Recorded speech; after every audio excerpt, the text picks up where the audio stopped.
Hello and welcome to the Cardiac Cats YouTube channel. I'm your host, Jacob Shorba, and we are here today to really wrap up what has been a brutal saga in the history of the Jaguars. And I'm going to preface it with this, okay? I expected this to be a video where I was going to probably rant a bit. Maybe I do still. But as I am recording this, hell is like, well, I don't want to call it hell. Things are going nuts right now. Liam Cohen has been reported by, I think it was Ian Rappaport, Adam Schefter, like all the big dogs. He's in Jacksonville. It is back on the table, and they're trying to make him the next head coach right now. It looks like it's going to happen. I cannot say 100% for sure, but that is going on right now. I'm hoping it holds off until I finish this because I got to get this done.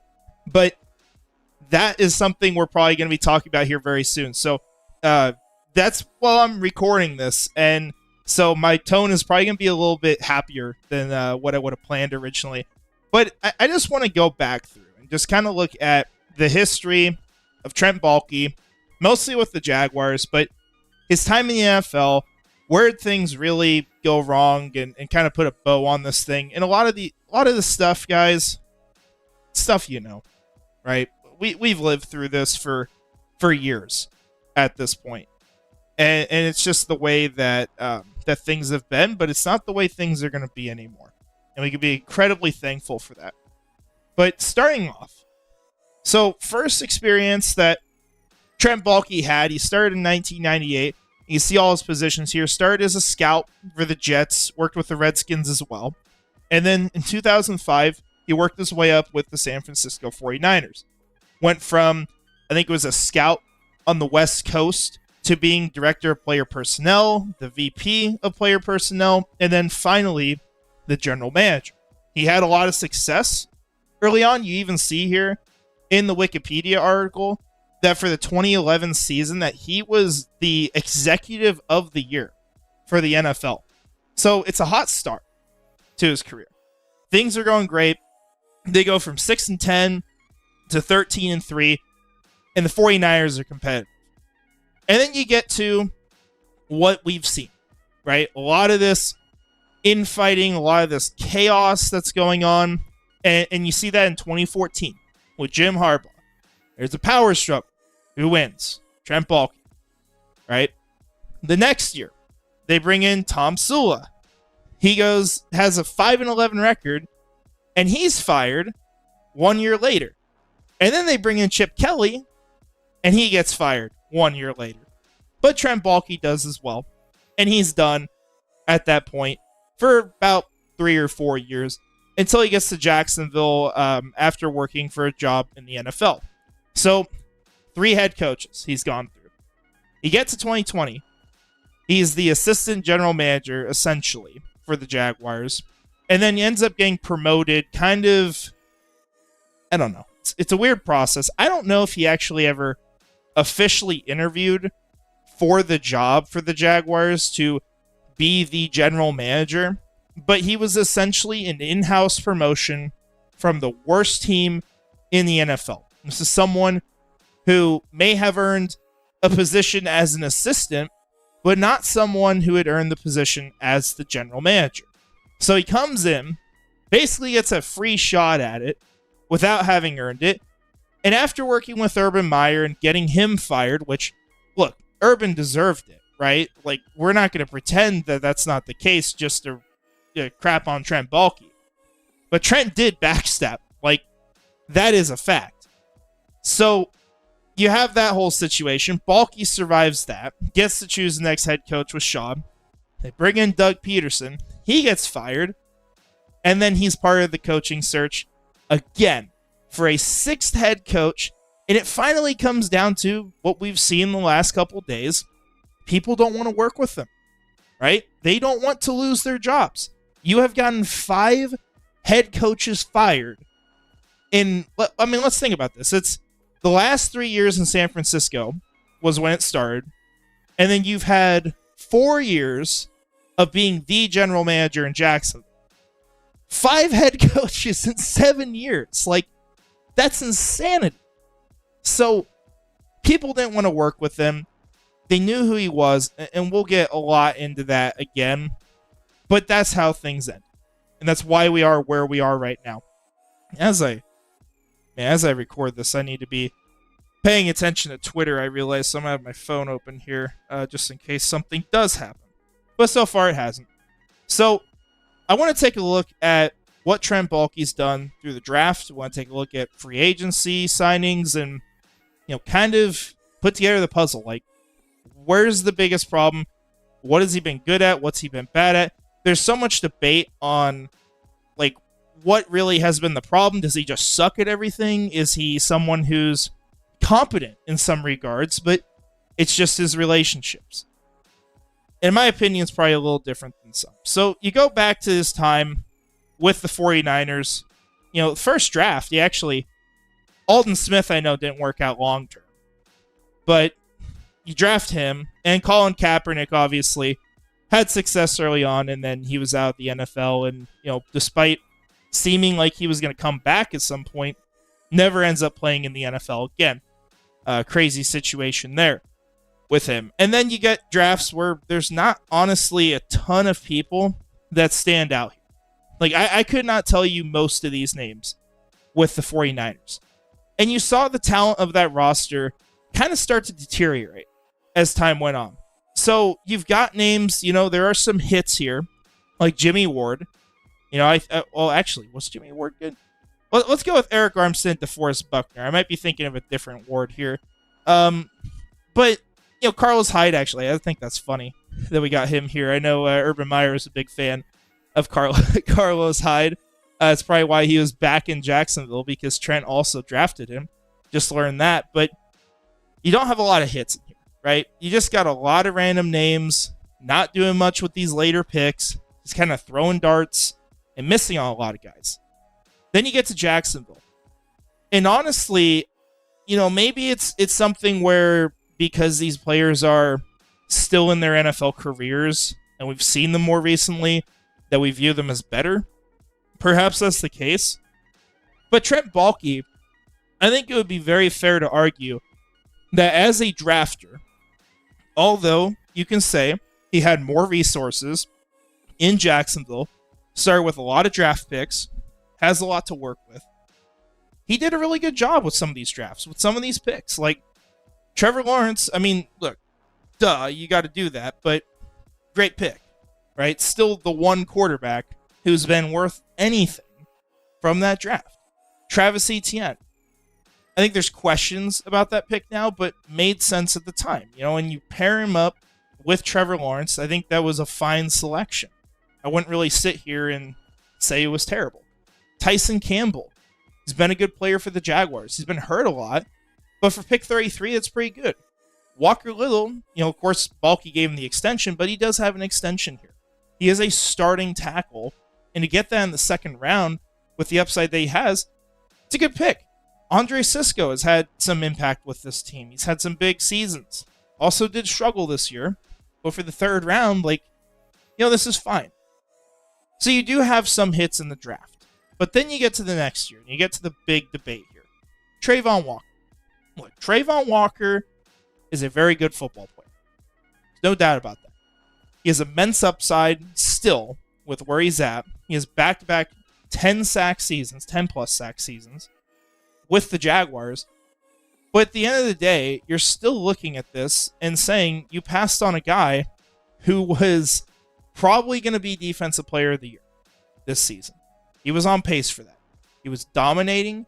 He was miles above the rest of the league. He was the obvious pick, and Trent Baalke sits here, tries to outthink the room, right? It's not just let me take the layup.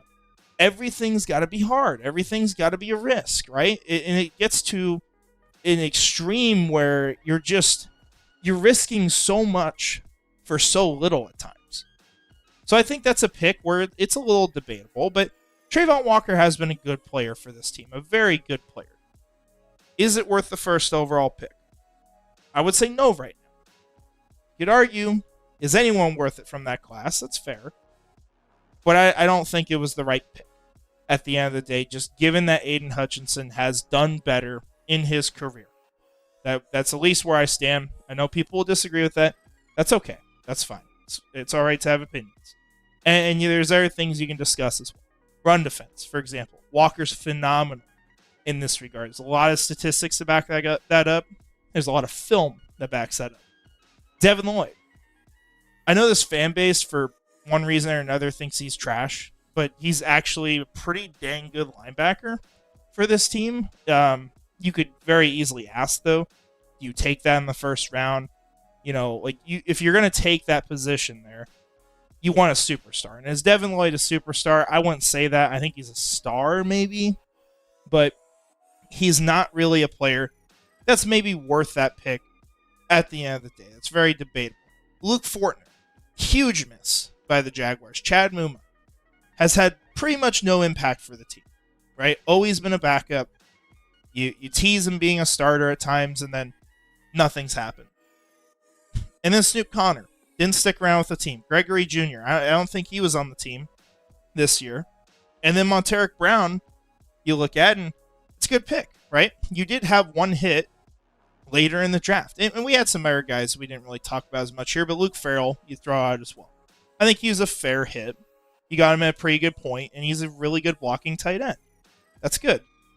To be fair, some of these picks were Urbans too. So let's be fair about that. 2023. Anton Harrison. I think he's been fine for the Jaguars. Not a superstar. Nothing like that. But right now, this is probably an average first-round pick at this point. Brennan Strange, he's been a really good blocker for this team. He's also been able to have some big performances as a receiver. But the question is he going to be a top tight end, right? And you had opportunities, ignore my phone, where you could have moved up for players in this class. Brian Branch, who is clearly the best player available, who was a huge need for this team, fell to 45. And you could have moved up for him, and you don't make that move. You look silly for it. But Brennan Strange has been fine for Jacksonville. It's the question, is he worth this pick? Is this overperforming with your resources, right? And I think things have arguably gotten worse as he's been here. Tank Bigsby, fine running back, but most teams find guys in this range.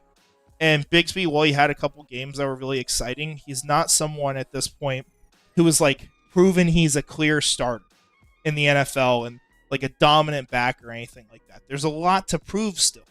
This rushing attack was atrocious for most of the season. So you're still having questions about that. Ventrell Miller, I know people have got excited about a little bit, but you've buried him, right? You don't really have much of a role for him at this point. You can't get much time on the field unless you move on from someone. But when he's played, there's been some exciting moments. There's been some big plays, and people like that. Tyler Lacey, nothing. Yasir Abdullah, nothing. Antonio Johnson, I'd argue he's out of position, personally. Unfortunately, if you moved him to the slot, where he's been great throughout his career, he's not really going to be able to start because you have your players there. Jarion Jones, obviously. And then Parker Washington, really good pick, right? You get some hits down here. Cooper Hodges, tons of potential for where you took him, but he's been hurt. Then you go to 2024. We'll pull that up so we can take a look at this. If I could type, that is. All right. Brian Thomas Jr., right? Great pick by this team. It's a two-sided thing. I want to make sure that I at least give them credit for having him at the top of their board. That was a phenomenal decision. It was a really good evaluation, and they nailed it. And they had one of the best picks in this class. Easily can argue that. But at the same time, this was not their original plan. They were not going to take Brian Thomas Jr. The plan for the Jaguars, if you go back, was to get Calvin Ridley back with this team. And we remember from the draft, this was two players it came down to. It was Brian Thomas Jr. or it was Terrion Arnold. And if you had Calvin Ridley, this pick would have been Terrion Arnold at 23. And remember as well, where did the Lions trade up for Terrion Arnold? 24. So you're probably waiting to see where we went with that pick, because it was pretty obvious we were heavily linked to them. We were also heavily linked to Kool-Aid McKinstry throughout the process, all the Alabama corners, because we're making this transition to man, and that was something he did a lot of there. Mason Smith. He's had some moments for this team. He's had some solid performances, but not much you can say right now.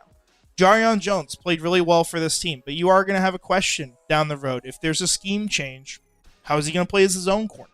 Because if you play him at zone, that's great for Tyson, who's going to be back where he should be. But if you're running man with Jarion, that's great for Jarion, but Tyson's been bad in man coverage. Now you have two players who only one of them can really be good, unless one of them learns to do what the other does well. Kind of where you're stuck with that. So, not great team planning, honestly. Wasn't a good acquisition to go get Ryan Nielsen, not just because of how much he failed this year, unfortunately. And there's off-the-field stuff, we're always going to mention that. But Ryan Nielsen, at the same time, as far as scheme, was a terrible fit for what the Jaguars had. It's a terrible fit for it. Just my thoughts. The rest of these picks, not much you can say aside from Cam Little, of course. You also got Miles Cole down here. Played a decent amount for this team, but heavily developmental player. Cam Little's been phenomenal for the Jaguars. You hit on the kick. So that's good. But ultimately, you're looking at the draft. I think first round's been, I would say, the strength for Trent Baalke while he's been here. I think he has at least made sure to get players who are going to be a part of this team and start and have some sort of impact. Like, that has been the floor for all of these players pretty much the whole time they've been here. So that's good. You're still missing out on quite a few picks, though, right? So where does he stand? I think it's kind of average, right? You have big hits, you have big misses. At least after the first round, it's sort of average. Then you go ahead and you start looking at the free agency signings. And this is kind of where the conversation, unfortunately, goes downhill. For Trent Baalke, unfortunately. Because you go back to 2021. Start here, right? We'll look through these signings. What worked out for the Jaguars as far as what they paid? Shaquille Griffin. Waste of money. The guy bragged about ripping off this team to fans online. That's the guy you paid all this money to come in and be a leader for this team. So massive failure here. Some of these we're not going to talk about a ton because it's like James O'Shaughnessy, you're barely paying him anything and he's okay. And then he was gone, right? Not much to say. Marvin Jones Jr., I think that's a good acquisition. He did well for this team in the time he was here. He was your wide receiver one year, and then he was making a lot of big plays the next year. So you do have a hit on Marvin Jones Jr., paying him about $7 million a year. And then Rayshawn Jenkins. He had some very big moments that makes this look really good. But in general, he's mostly an average player. He just happened to be the guy who made a lot of these big plays, which kudos to him for that. There's a reason why he did that. But that's the only reason why this looks okay for this team.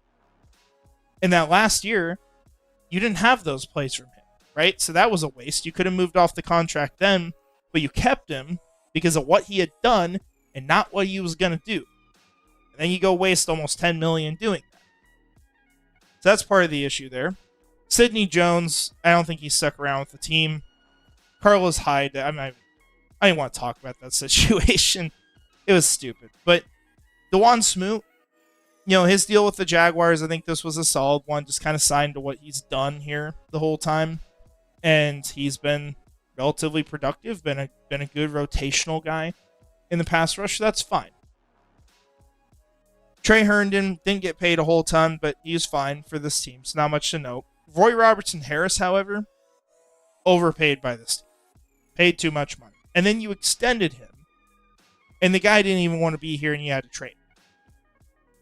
Did not look good. Rest of these, nothing huge to note. Maybe Jamal Agnew, who did have some impact as a kick returner. But after that, we'll get to Devin Duvernay, and you didn't really have a whole lot out of him, right? Kind of a waste of money because Parker Washington did just as much as a kick returner, if not more, and you already had him on the team. But you're going to pay a guy $4 or $5 million. You got 2023. Or sorry, 2022. We're going to skip 2023 because they did nothing. Because they spent so much money this offseason to improve the team. So Brandon Scherf, the amount of money he was paid to play for this team, which was basically top of the market at the time. You look at the market now, it's at like $21 million for guard, somewhere around there. Scherf was paid like $16.5 a year. So you're getting paid at the top of the market. He did manage to stay healthy. At least when he was hurt, he got back into games, right? He was very rarely out for a long period of time. I don't remember him even being out before a game. So Brandon Scherf, he was available. That was the good thing. But as far as a player, he did go downhill during his time here. He regressed, and nothing was done about it. So you overpaid for this player and just simply ignored the problems there. Was he good? Was he bad? I mean, he wasn't bad, surely. But was it worth it, right? That's the question. Because you're paying a lot of money to get someone who's just a good player at that position. Now, Foye Oluokun. This was a very good deal for the Jaguars. He's a good player to bring in. He hit on that one, right? And this is where you see some of those free agency hits that start to come in. So Foye Oluokun, he's been immensely impactful for this team. He's had great years here. Got an extension. Even took a pay cut on it. That's a player that you like. Fatukasi. He was hurt a lot. Didn't do a whole lot for the Jaguars. I know, people say he's on the Texans making an impact. He's not played well there either. So you overpaid Fatukasi. Christian Kirk. Look, Kirk's been awesome. We love having Kirk here. But you did pay him more than he would have asked. And ultimately so much that you kind of just only got what was worth it out of the contract until he got hurt. And then as soon as he got hurt, well, what's it worth now, right? You're paying a guy who ultimately is not on the field. And you look at this year, and they had a deal in place with the Steelers where they were going to move him. What did they do? They play him on the field, and they get him hurt, and he's out for the season.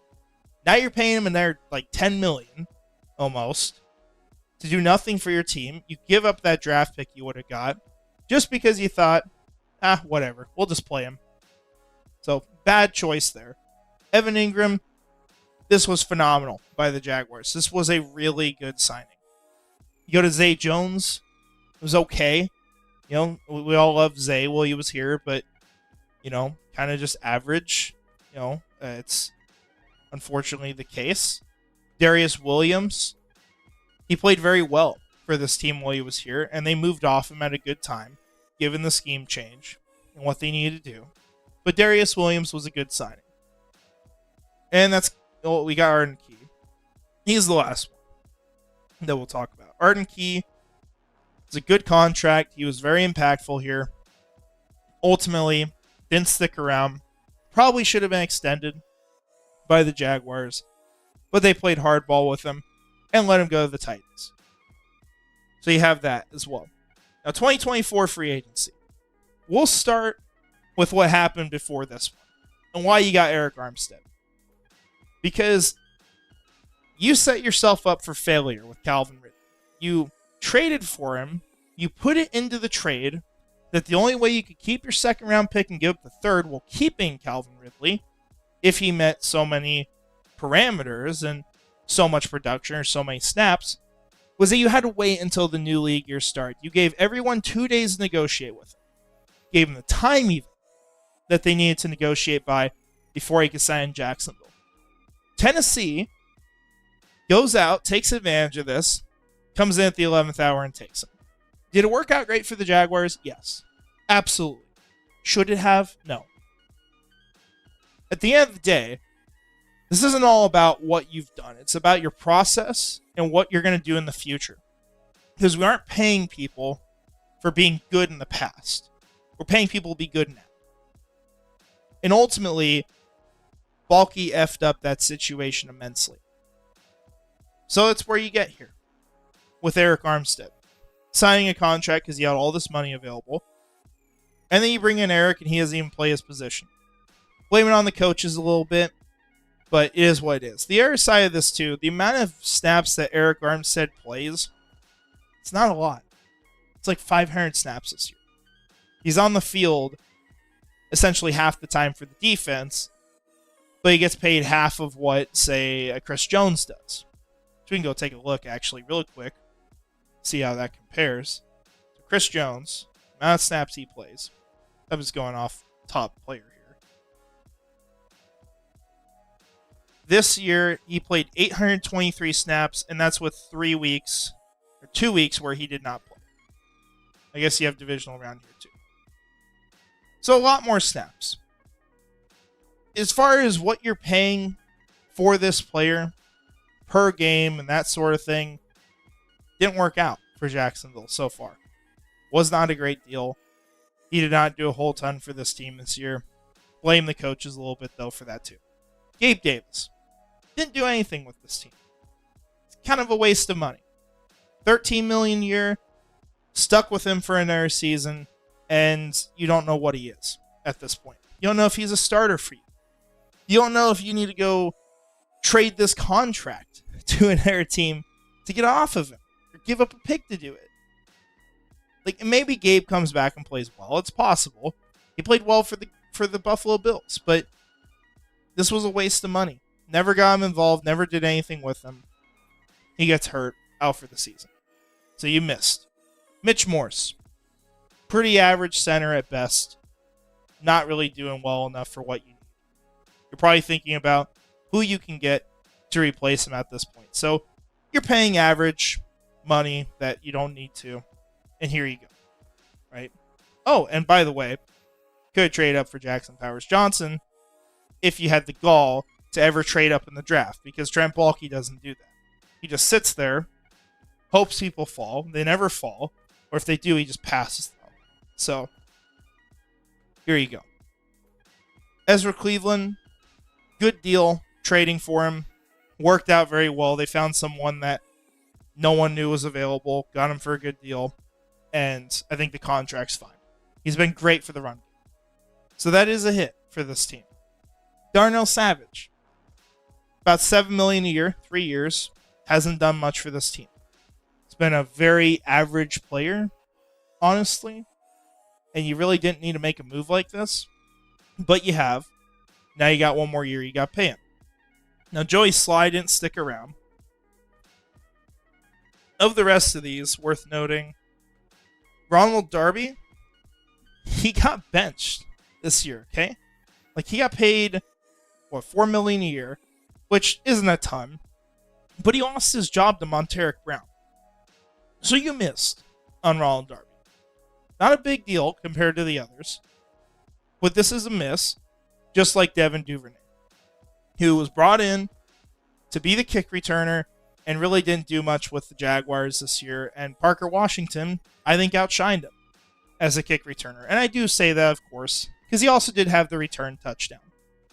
But this is a position, if you're going to pay a guy good money to be a kick returner, you better be damn sure he's going to do a great job.